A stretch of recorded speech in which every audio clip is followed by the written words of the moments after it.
Raymond Burr never forgot a betrayal, and some say he never forgave one either. Behind the commanding voice and unshakable presence of Raymond Burr, there was a man shaped by instability, ambition, and a memory that held on to every slight.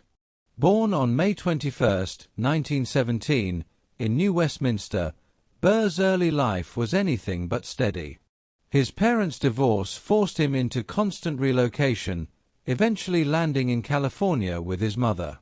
That restless childhood would later echo in the intensity he brought to his roles, men who seemed calm on the surface but carried storms within. His path to acting wasn't linear. He attended institutions like Stanford University and University of California, Berkeley, but never fully settled. It wasn't until he trained at the Pasadena Playhouse that something clicked. There, Burr honed the deep voice, sharp delivery, and emotional control that would define his career. Hollywood, however, had already decided who he was. In the 1940s and 50s, Burr was typecast as the villain, the heavy, the threat, the man you couldn't trust. Films like Pitfall and Raw Deal cemented that image. But it was Alfred Hitchcock's Rear Window that made him unforgettable. As Lars Thorwald, opposite James Stewart and Grace Kelly, Burr delivered a chilling performance with minimal dialogue, proving just how powerful silence could be. Still, being boxed into darkness left a mark. Then came the role that changed everything. In 1957, Burr stepped into the courtroom as Perry Mason. The shift was dramatic. Gone was the villain, replaced by a brilliant, relentless defense attorney who fought for justice with precision and heart. For 9 seasons and 271 episodes, Burr didn't just play Perry Mason, he became him. Audiences saw strength, integrity, compassion. But behind the scenes, things weren't always so harmonious. One of the most talked about tensions involved his co-star Barbara Hale, who played Della Street. On screen, their chemistry was effortless. Off-screen, whispers told a different story. As Hale's popularity grew, it reportedly stirred something in Burr, something closer to resentment than pride. Their relationship remained professional, but never truly warm. And that was the pattern. Burr didn't let things go.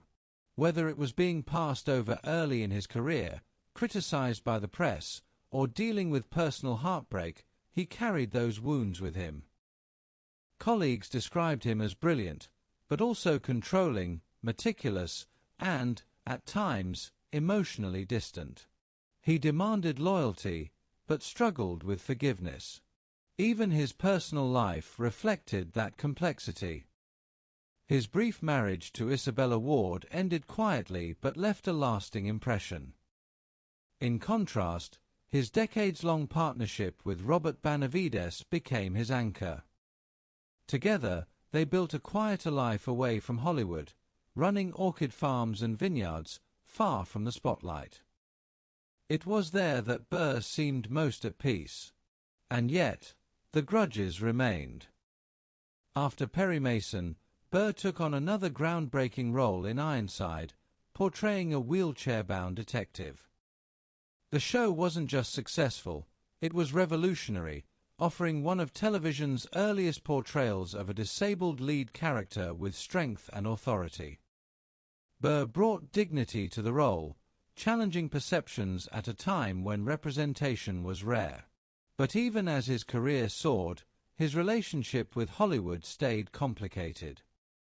He never fully trusted the industry, or the media that covered it. Critics who mocked him, journalists who questioned him, he remembered them all. And he held on. In his final years, as he battled kidney cancer, those close to him noticed something striking. Time hadn't softened his edges. The same intensity, the same unwillingness to forget, it was all still there. Yet, that's only part of the story. Because alongside the Grudges was a man of quiet generosity. Burr donated to charities, supported conservation efforts, and helped friends in need, often without recognition. Those who knew him personally spoke of kindness, humor, and deep loyalty. A man of contradictions.